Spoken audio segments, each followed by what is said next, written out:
Hello दोस्तों, नमस्कार। SM के शाना में मैं आप सभी लोगों का दिल से बहुत बहुत स्वागत करता हूं। सो दोस्तों, आज के दिन भी अगर हम बात कर ले, जो रोज़ होता है वही हो रहा है। ठीक है, हफ्ते की शुरुआत भी लाल रंग से ही होते हुए देखने को मिल रहा है। एंड अगेन एकदम ब्रूटल गिरावट देखने को मिल रही है। 2 to 2.25% बाजार अगेन नीचे यहाँ पे आ रहा है। निफ्टी 50 की बात कर ले तो 500 पॉइंट तक बाजार टूटते हुए देखने को मिल रहा है। सो देखिए, ये तो हमें पहले से भी पता था कि बाजार वापस कमजोरी के साथ ही यहाँ पे खुलेगा, कमजोरी के साथ ही क्लोज होगा। बट इतनी ज़्यादा गिरावट कैसे हो रही है, वापस 2 सवा 2% की गिरावट, तो उसके पीछे का रीज़न क्या है? तो दोस्तों, यहाँ पे दो बड़े कारण हैं। एक कारण तो आपको भी पता है, पर जो दूसरा कारण है दोस्तों, ये एक नया फ्रेश कारण मार्केट में हम लोग को आते हुए देखने को मिल गया। और इस कारण को पकड़कर लिटरली आप कह सकते हो बियर वालों ने तो मशीन गन चला दी। इतना ज़बरदस्त जो है आपको गिरावट देखने को मिल रहा है ना, इसके पीछे जो रीज़न है वो सेकंड वाला जो कारण है ना, उसने बहुत बड़ा योगदान दिया है। ये दो कारण मैं आपके सामने रखना चाहूँगा। जैसे मैंने कहा कि पहला कारण तो बच्चे बच्चे को पता है, उसको हम लोग क्विकली कवर कर लेते हैं। कौन सा? अरे वही मिडल ईस्ट में जो दिक्कतें चल रही, ख़त्म होने का नाम ही नहीं ले रही है। आप यहाँ पे देख सकते हो, अभी ईरान ने तो आपको पता ही है सऊदी के अगेन एयरबेस के ऊपर काफ़ी हैवी अटैक किया है, जिस चीज़ के चलते हम कह सकते हैं अमेरिका के जो एयरक्राफ्ट है वो काफ़ी बुरी तरीके से डैमेज हो गए। ठीक है, यूएस के जो एयरफोर्स के जो प्लेटफॉर्म है वो पूरी तरीके से हम लोग को ज़बरदस्त लेवल पे डिस्ट्रॉय होते हुए देखने को मिले। ये वाला पिक्चर भी आप लोगों ने देखा होगा, काफ़ी पॉपुलर पिक्चर यहाँ पे हुआ था। मतलब ये देखने को मिला था, पूरे सोशल मीडिया पे यही चीज़ें देखने को मिला। और इससे क्या हो रहा है भाई, क्रूड के दाम रुकने का नाम ही नहीं, 2-2 ढाई ऊपर खिसकते ही जा रहे हैं। ये तो दिक्कत हम लोग को पहले से ही यहाँ पे फेस यहाँ पे करनी पड़ रही थी। ठीक है, और ये अभी भी चल रहा है। तो मिडल ईस्ट का तो भाई टेंशन है ही है, उसको तो हम डिनाई कर ही नहीं सकते। बट जैसे अभी मैंने आपको कहा है, क्या कहा कि जो सेकंड वाला पॉइंट है, इसने आज लिटरली आग में घी डालने का काम किया। बियर वालों को लिटरली लाइसेंस दे दिया कि भाई जितना ठोकना है ठोको आज मार्केट को। मतलब देखिए, आज अगर आप बाजार को ऊपर से देखोगे, हरा रंग तो नज़र आएगा ही नहीं। Nifty 50, next 50, bank, finance, mid cap, सब कुछ देख लो। मिड कैप, स्मॉल कैप, जो भी देखना है आप देख लोगे। ठीक है, अगर हरा रंग ये जो नज़र आ रहा है भाई, ये इंडिया विक्स है। इंडिया विक्स अभी 27.8 ना, ऑलमोस्ट 28 के करीब आ गया। ठीक है, जिनको नहीं पता भाई, इंडिया विक्स 28, 27, 25 के ऊपर जा रहा है। ये एग्जैक्टली क्या है, तो ये let's learn stock market and finance हमारा जो दूसरा चैनल है, इसके ऊपर मैंने कल ही इसके ऊपर एक ज़बरदस्त वीडियो बनाया था। अगर आपने नहीं देखा है तो देख लेना, लिंक ऊपर आई बटन पे यहाँ पे दिया है। ठीक है, 23 मिनट का वीडियो, सारी चीज़ें कवर की है कि इंडिया वेक्स क्या होता है, एग्जाम्पल के साथ 25 के ऊपर अभी क्या सिचुएशन चल रही है, उसका अर्थ एग्जैक्टली क्या होगा। आप देख सकते हो, मतलब पॉइंट क्या आप देख सकते हो, यहाँ पे हर जगह पे लाल रंग ही है, किधर हरा रंग है नज़र ही नहीं आ रहा है। सेक्टरल इंडाइसेस को भी चेक करोगे तो यही सिनेरियो है, हर जगह पे बस गिरावट ही गिरावट देखने को मिल रही है। पर दोस्तों, अगर आप एक चीज़ को ध्यान से देखोगे तो आप देख सकते हो कि सरकारी बैंक 4.5% से ज़्यादा टूट गए, प्राइवेट बैंक 3.25% तक टूट गए।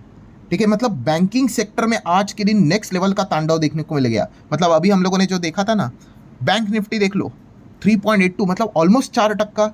फाइनेंशियल सेक्टर की बात कर ले 3.5%। मतलब जितने भी बैंक्स है, मतलब अगर मैं बैंक्स की अगर बात करें इंडाइसेस से, लाइक सरकारी बैंक्स की बात कर ले, ये देख लो जितने भी बैंक है, लाल लाल रंग आपको देखने को मिलेगा। 4-4, 5-5%, 6-6, 6.5% तक क्रैश हो गए। देन उसी के साथ साथ निफ्टी प्राइवेट बैंक में भी जो 10 कंपनियां हैं, सभी में आप लोगों को जोरदार क्रैश देखने को मिले, 5-5, 4-4, 4.5%। देन बैंक निफ्टी की भी अगर बात कर ले, जितने भी बैंक निफ्टी के स्टॉक है, पहले 12 होते थे, अभी 14 है। तो आप यहाँ पे देख सकते हैं, सब में हम लोग को गिरावट ही गिरावट देखने को यहाँ पे मिल रही है। मतलब एग्जैक्टली हुआ क्या है, इतना बड़ा तांडव बैंकिंग सेक्टर में। एंड ये बात बताने की अब ज़रूरत नहीं रही, इतना मैं रिपीट कर चुका हूँ कि भाई बैंक सेक्टर में अगर ये चीज़ें नज़र आएगी, बैंक निफ्टी 4% अगर टूटेगा, 3.5% टूटेगा, बाजार कौन से डायरेक्शन में जाएगा ये बताने की अलग से ज़रूरत नहीं है। इसलिए मैंने कहा कि ये वाला जो पॉइंट है, इसने बियर वालों का कॉन्फिडेंस ही 7वें आसमान पर आके रख दिया। दोस्तों, एग्जैक्टली हुआ क्या है, तो दोस्तों इसके पीछे का रीज़न है आरबीआई का एक फैसला। यस दोस्तों, आरबीआई, आप सभी लोगों को बताइए, अब आरबीआई भी पैनिक मोड में आते हुए देखने को मिल चुका है। किसके चलते? लगातार रुपया जो गिर रहा है, इस चीज़ के चलते। देखिए, रुपया तो पहले से भी गिर रहा था, ऐसा कभी हुआ है क्या? मतलब $1 इज इक्वल टू ₹1। मतलब आप कहोगे कि पुराने ज़माने की मैं बात नहीं कर रहा हूँ, मतलब $1 इज इक्वल टू ₹50 था क्या? उसके बाद वापस कभी ऐसा हुआ था कि 50 के बाद वापस 20 हो गया, 10 हो गया, 1 हो गया? नहीं, वो 50 का 55, 60, 65, 70, 75, 80 वैसा ही रहता है। बट जिस रफ्तार के साथ टूट रहा है वो एक्सेप्टेबल नहीं है। और इसीलिए आरबीआई भी अब पैनिक मोड में आया है कि भाई लगातार जो रुपया गिर रहा है वो तो गिरेगा। इनफैक्ट हर किसी को पता है कि भाई रुपया 100 भी जाएगा डॉलर के अगेंस्ट, जो खराब बात है। बट वो कब जाएगा, अभी अगले 4-5 महीने में या फिर 4-5 साल में, ठीक है, ये फर्क रहता है। सो आरबीआई पैनिक मोड में क्यों है, जिस हिसाब से रुपया लगातार डिप्रिसिएट हो रहा है अगेंस्ट द यूएस डॉलर, भाई कुछ तो करना पड़ेगा। एंड वो कुछ तो करना पड़ेगा में आरबीआई ने एक फैसला ले लिया, एंड वो फैसला यहाँ पे इस प्रकार से लिया है दोस्तों कि बैंक की बैंड बज गई। मतलब आप रुपया यहाँ पे देख सकते हैं 95 के आसपास यहाँ पे चला गया था, ठीक है। देन आज के दिन आप देख सकते हो रुपया मतलब कैसे मजबूत हो गया। ये तो डॉलर का चार्ट है, रुपये डॉलर के हिसाब से अगर मैं बात कर लूँ, ठीक है, तो आप देख रहे हो ऐसे सडनली डॉलर गिरा क्यों, मतलब रुपये के अगेंस्ट आप चेक कर सकते हो भाई 2% तक यहाँ पे रुपी स्ट्रांग यहाँ पे हो गया अगेंस्ट द यूएस डॉलर। ऐसे ही थोड़ी ना होता है। अगर मैं आपको ये वाला चार्ट दिखा दूँ, ये देख लो कैसे एक ज़बरदस्त आपको एक डिप देखने को यहाँ पे मिल रहा है, ठीक है। बाद में वापस रिकवर भी यहाँ पे हो गया, बट कुछ तो यहाँ पे हुआ है। आप चेक कर सकते हो लिटरली जो 95 के आसपास चला गया था वो 93 के नीचे चला गया। सो ये कैसे हो गया, ये चमत्कार कैसे हुआ? वही दोस्तों, ये चमत्कार के लिए आरबीआई ने एक फैसला ले लिया। और आरबीआई ने क्या फैसला ले लिया, तो दोस्तों आप यहाँ पे देख सकते हो आरबीआई फोर्स, ठीक है, आरबीआई ने मतलब आदेश दे दिया भाई, force the bank to unwind rupee bets, ठीक है। पहले हम सिर्फ हेडलाइन पढ़ेंगे, ठीक है, आपको मैं आसान भाषा में एग्जाम्पल के साथ सारी चीज़ें कवर करवा के बता दूंगा। और यहाँ पे इसी चीज़ के चलते आप यहाँ पे देख सकते हो squeezing short seller because of crisis, ठीक है। नेक्स्ट अगर हम बात कर ले तो आप यहाँ पे देख सकते हैं यहाँ पे क्या हुआ है, इंडियन रुपी में एक जंप आ गया बिकॉज आरबीआई ने कुछ तो लिमिट डाल दिया है, कैप डाल दिया है, ठीक है। देन अगर हम बात करेंगे, आप देख सकते हैं आरबीआई करेंसी डिफेंस रुपी को बचाने के लिए यहाँ पे क्या कर दिया, could leave bank paying the price. मतलब ये जो चीज़ें हो रही है कि भाई रुपी को बचाने के लिए किसी को तो बलि देनी पड़ेगी, तो यहाँ पे वो बलि किसकी चढ़ी है, बैंक्स की। बैंक्स को इस चीज़ का खामियाजा भुगतना पड़ेगा। ये जो आपको रुपी अभी थोड़ा स्ट्रांग होते हुए देखने को मिला था ना, तो ऐसा ही नहीं होता है, किसी को तो उस चीज़ का नुकसान उठाना पड़ता है। तो वो नुकसान कौन उठाएंगे, बैंक। सो एग्जैक्टली इसके पीछे का तर्क क्या है, लॉजिक क्या है, अभी तक तो ये समझ में आ गया कि चलो भाई आरबीआई ने कुछ तो फैसला किया जिस चीज़ के चलते रुपी की गिरावट एटलीस्ट टेम्पररी बेस के हिसाब से रुक जाए। रिजल्ट भी देख लिया हम लोगों ने, बट एग्जैक्टली किया क्या है, तो चलिए उसी को आप जानने की कोशिश करते हैं। आपने बहुत सारे आज के दिन न्यूज़ चैनल के ऊपर आर्टिकल्स में भी ये चीज़ें पढ़ी होगी। आरबीआई ने रिस्ट्रिक्ट किया है क्या, नेट ओपन पोजीशन, जिसको NOPINR ऐसा बोला जाता है, नेट ओपन पोजीशन को कितना, $100 मिलियन। यस, ये एक कैप डाल दिया अभी आरबीआई ने, कितना, $100 मिलियन, दैट्स इट। इसके ऊपर अगर रहेगा नेट ओपन पोजीशन तो नहीं चलेगा भाई, आपको वो एडजस्ट करना पड़ेगा, एक्सेस चीज़ आपको बेचनी पड़ेगी, ठीक है। मैं इसको एग्जांपल के साथ भी आपको बता दूंगा। बट इससे हुआ क्या दोस्तों, तो आप यहाँ पे देख सकते हो अनवाइंडिंग मतलब जो पुराने पोजीशंस, खास करके डॉलर बिलर, सारी चीज़ें कौन करते हैं, बैंक्स ही करते हैं।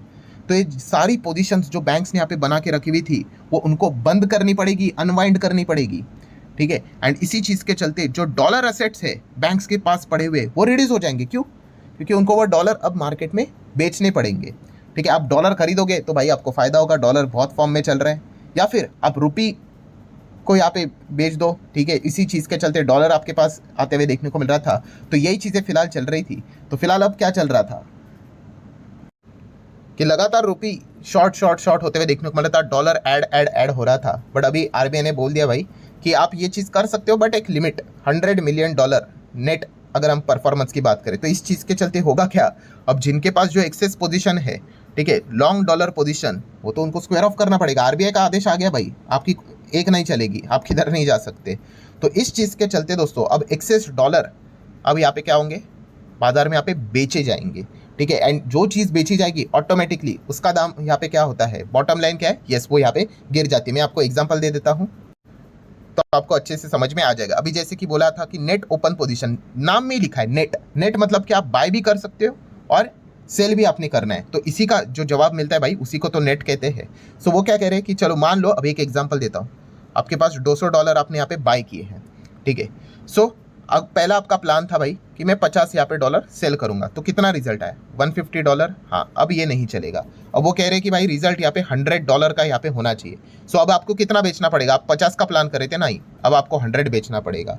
क्यों, $100 मिलियन का कैप डाल के रखा हुआ है नेट ओपन पोजीशन की अगर बात करें तो। मान लो मैं ऐसे ही रैंडमली कुछ भी बोल रहा हूँ, मान लो किसी के पास 500 है, ठीक है, बाय करके रखा हुआ है, ठीक है। अब आपको 100 को मेंटेन करना है तो क्या करना पड़ेगा, यस, आपको $400 यहाँ पे क्या करने पड़ेंगे, सेल करने पड़ेंगे।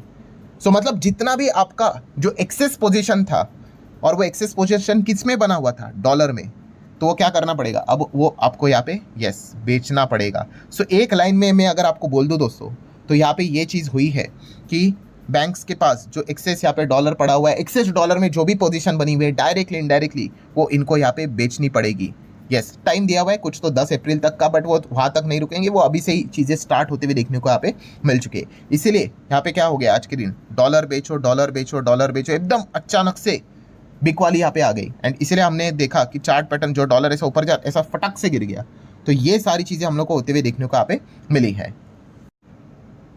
सो in short again bottom line यहाँ पे क्या है दोस्तों कि कैप डाल दिया भाई आरबीआई ने, यहाँ पे रेस्ट्रिक्शन डाल दिया कि बस आप ऐसा ही समझ लो कि इतना ही आप शॉर्ट पोजीशन यहाँ पे लेकर चल सकते, उसके ऊपर नहीं, ठीक है। और जितना भी एक्सेस होगा जो कि आपने पहले करके रखा होगा, क्योंकि उनको पता है भाई लगातार डॉलर बढ़ते ही जा रहे हैं, तो पोजीशन बना के रखे होंगे, हेज के लिए बना के होंगे, कुछ लोग सट्टा के लिए भी यहाँ पे करते हैं, कुछ भी रीज़न क्यों ना हो, सिंगल लाइन ये है कि भाई डॉलर को निकालो, ठीक है, एक लिमिट जो एक्सेस है वहाँ तक तो निकालो। तो इस चीज़ के चलते काफ़ी मैसिव सेल ऑफ देखने को मिल गया एंड इसीलिए रुपये हम लोग को स्ट्रांग होते हुए देखने को यहाँ पे मिला है। बट अगेन फाइनल कंक्लूजन क्या है दोस्तों कि यहाँ पे रुपये को स्टेबल करने के लिए यहाँ पे आरबीआई ने क्या कर दिया, ये जो फैसला यहाँ पे लिया है इस चीज़ के चलते ये नुकसान किसको होगा, ये सो सारे डॉलर बिलर किसके पास होते हैं, हमारे पास थोड़ी ना, यस बैंक्स के पास होते हैं। तो बैंक्स ने सारी चीज़ें, उनको थोड़ी ना पता थी ये सारी चीज़ें करनी है, वो तो पहले से पोजीशन बनाकर बैठे हुए थे, एक फैसला आता है उनको रिवर्स करनी पड़ती है पोजीशन, तो इससे क्या होगा, ऑब्वियसली उनको यहाँ पे नुकसान होगा। सो व्हाट नेक्स्ट, अब ये जो लॉस यहाँ पे हुआ है बैंक्स को, इसकी तो भरपाई करनी पड़े, भरपाई मतलब एडजस्ट तो करना पड़ेगा। अब बस यही देखना है कि ये इसी Q4 में करते हैं या फिर अगले क्वार्टर में करते हैं, ठीक है। तो आने वाले समय में बैंक्स के नंबर का एक झटका वाला सिनेरियो भी आपको देखने को यहाँ पे मिल सकता है इस आरबीआई के फैसले के चलते। सो ये तो जैसे अभी मैंने आपको बताया ना कि अभी कल 31 है, उसके पहले ये फैसला हुआ है, अभी कौन कौन से बैंक अभी लॉस को अभी एडजस्ट कर रहे हैं ये तो Q4 के रिजल्ट में पता चलेगा। एंड अगर वो Q4 के रिजल्ट में नहीं है तो डेफिनेटली फिर Q1 में हम लोग को ईजिली देखने को मिलेगा, क्योंकि टाइम 10 अप्रैल तक का दिया जा चुका है।